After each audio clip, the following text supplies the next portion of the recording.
Students हम करेंगे previous year questions fluids के ऊपर। कुछ क्वेश्चन हमने पहले किए थे, तो और कुछ क्वेश्चन करेंगे प्रीवियस ईयर क्वेश्चंस। तो इसमें फर्स्ट क्वेश्चन जो है, क्वेश्चन फर्स्ट, तो ये हमारा क्वेश्चन नंबर 1। तो क्वेश्चन नंबर 1 जो है उसमें यह है कि ए rectangular film of liquid is extended from 4 centimetre into 2 centimetre to 5 centimeter into 4 centimeter. If the work done is 3 into 10 raised to power minus 4 joule, the value of the surface tension of the liquid is. तो इसमें हमें बताया गया कि कितने area से कितने area तक उसको चेंज किया गया है, वर्क भी बताया हुआ है।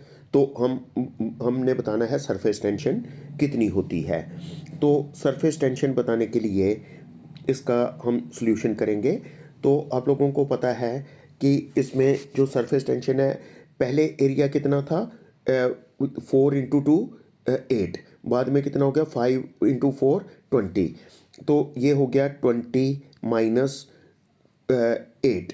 तो क्योंकि ये सेंटीमीटर स्क्वायर में है तो इसका मीटर स्क्वायर बनाना हो तो 10 की पावर -4।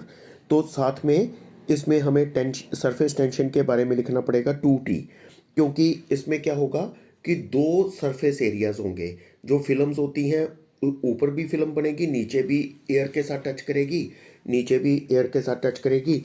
तो इसके दो सरफेसेस होते हैं, तो इसलिए 2 टाइम्स इसको किया जाता है। And it will be equal to, जैसा हमें बताया गया है कि it will be equal to work done.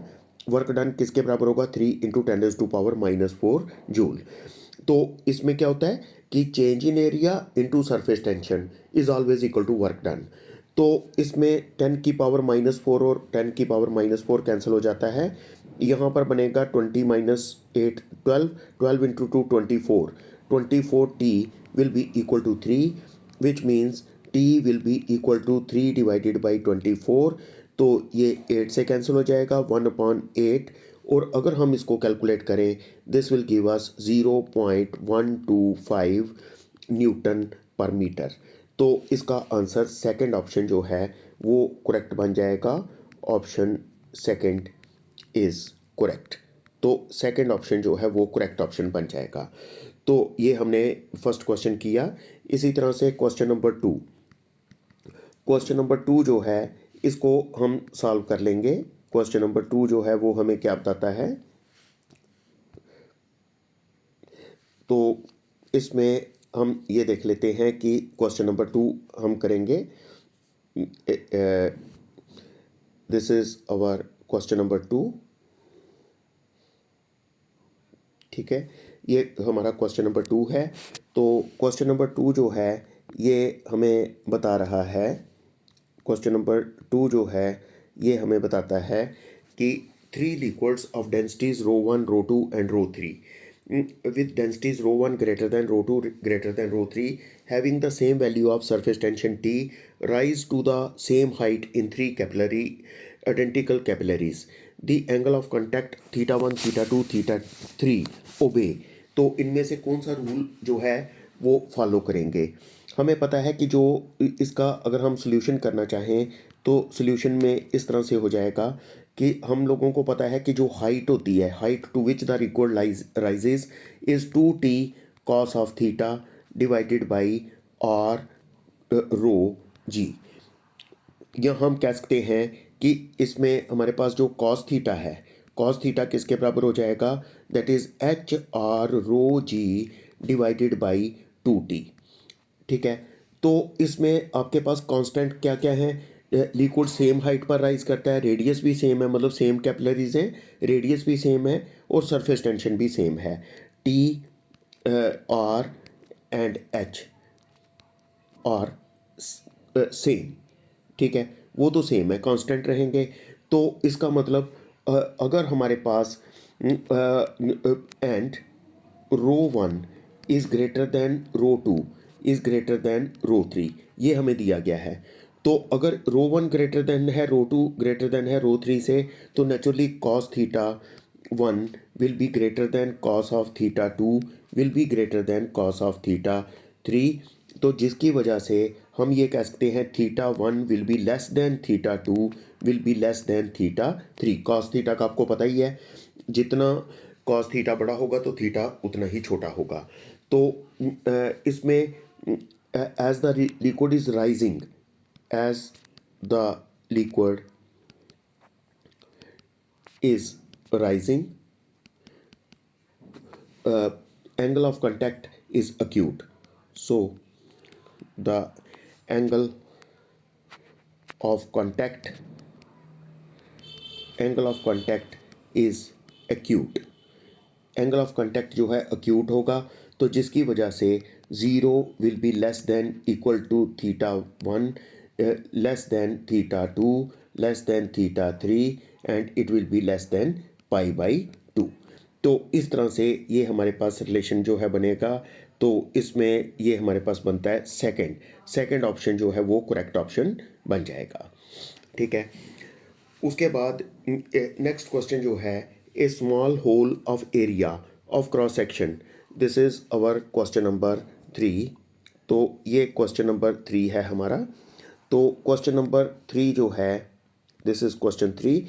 तो क्वेश्चन 3 जो है, a small hole of area of cross section 2 millimeter square is present near the bottom of fully filled open tank of height 2 meter. Taking G equal to 10 meter per second square, the rate of flow of water through the open hole would nearly be। तो हमने बताना है कि rate of flow जो है water का, जो bottom के नज़दीक होल बना हुआ है उसका हमें एरिया दिया हुआ है 2 मिलीमीटर स्क्वायर। तो टैंक पूरा भरा हुआ है, टैंक की हाइट है 2 मीटर। तो हमसे पूछा हुआ है वहाँ पर रेट ऑफ फ्लो कितना होगा। तो इसका सॉल्यूशन जो है वो हम इस तरह से कर सकते हैं। रेट ऑफ फ्लो जो होता है, रेट ऑफ फ्लो वो किसके बराबर होगा, that will be equal to a into u. ठीक है। तो यहाँ पर u जो है वो वेलोसिटी हो जाएगी जो कि नीचे पहुँचकर होती है। तो ये किसके बराबर हो जाएगा, this will be equal to a into root of 2gh। आपको पता है कि नीचे पहुंचने पर चीज़ की वेलोसिटी जो है वो कितनी हो जाती है, रूट ऑफ 2gh। तो this will be equal to 2 into 10⁻⁻⁶ root of 2 into 10, जी के बदले 10 हमें कहा गया लेने के लिए, और h जो है हाइट है वो भी 2 है। तो 2 और 2 का रूट 2 बन जाएगा, दैट इज़ 2 मल्टीप्लाइड बाई 2। तो 10 का रूट नियरली 3.14 के नज़दीक बन जाता है। तो साथ में 10⁻⁻⁶। जब हम इसको मल्टीप्लाई करते हैं we will get 12.56 into 10⁻⁻⁶ metre cube पर सेकेंड। तो ये हमारे पास वैल्यू जो है वो आ जाती है। तो इसमें हमारी जो वैल्यू मैच कर रही है वो फर्स्ट ऑप्शन जो है वो ठीक है। तो इसमें हम कहेंगे कि ऑप्शन जो है फर्स्ट हमारा पास राइट ऑप्शन जो है वो आ जाता है। उसके बाद क्वेश्चन 4 जो है, क्वेश्चन 4 हम देख लेते हैं।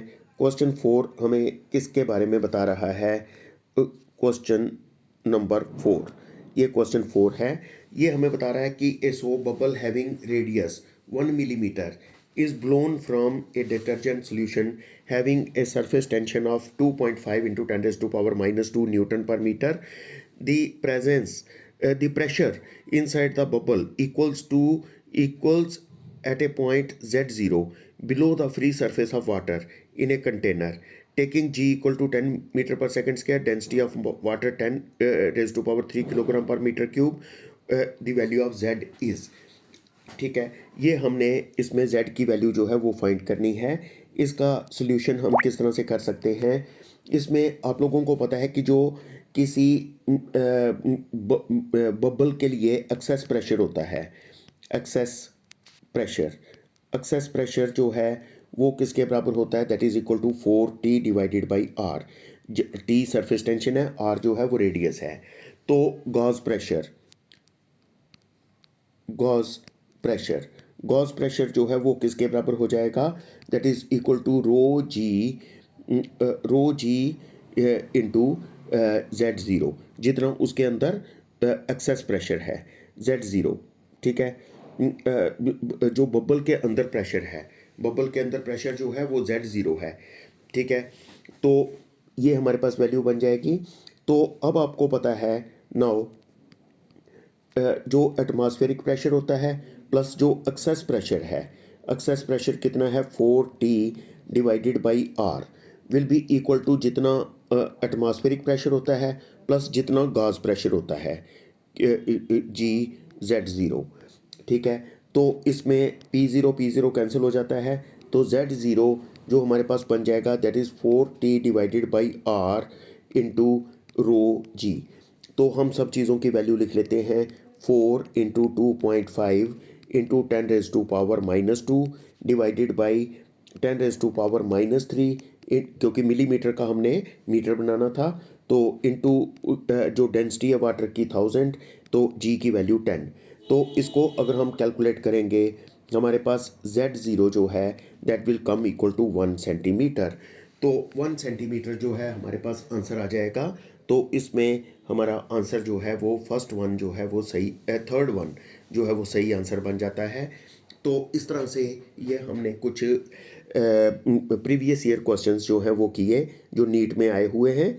तो कुछ क्वेश्चन मैं आपको असाइनमेंट में दूंगा, तो वो आप ट्राई कर लेना, अगर नहीं निकलेंगे तो मुझे बताना, वो हम